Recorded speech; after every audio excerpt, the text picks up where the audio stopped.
Hello viewer, कैसे हैं आप लोग। हाजिर हुआ हूँ आपके लिए एक नई कहानी के साथ। साद नाम का एक छोटा सा बच्चा था जिसे पेंटिंग बनाने का बहुत शौक था, लेकिन उसके पास कलम और पेंसिल बहुत ही कम थी। उसने अपने एक पुराने घर में जाकर स्टोर रूम के अंदर गया। वहाँ उसने देखा कि एक चमकदार पेंसिल पड़ा हुआ है। उसने पेंसिल उठा ली और उससे दीवार पर कुछ पेंटिंग बनाने लगा। एक मैंगो बनाया। मैंगो बनाते ही वो मैंगो दीवार से नीचे गिरी और वो एक सचमुच का आम की शक्ल इख्तियार कर लिया। साद सोचा, अरे ये क्या हो रहा है। ये अचानक ये अच्छे आम, ये असली आम कैसे बन गया। ये तो आम नहीं होना चाहिए।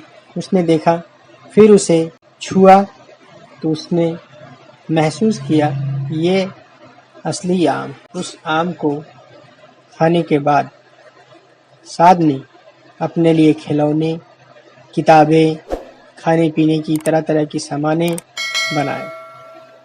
तभी उसके दिमाग में आया, ये तो जादुई पेंसिल है, इससे क्यों न लोगों की मदद की जाए।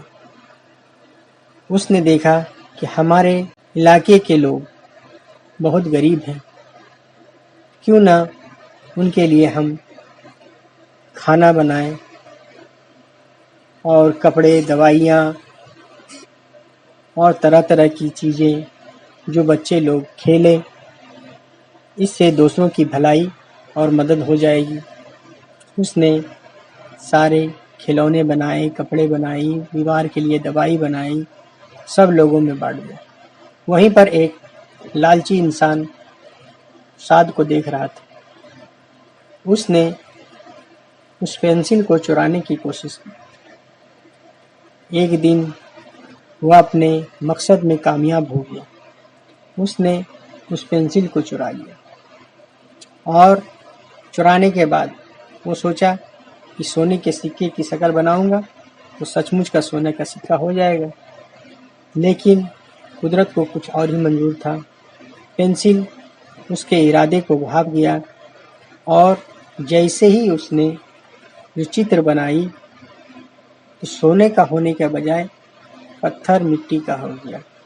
उससे वो लालची आदमी गुस्सा हो गया और पेंसिल फिर साद को वापस कर दिया। साद खुश हुआ और लोगों की भलाई के लिए आगे बढ़ा। इस कहानी से ये सबक मिलता है कि दूसरों की भलाई करना अपनी भलाई होती है और लालच करने से कुछ फ़ायदा नहीं, इसलिए लालच नहीं करना चाहिए।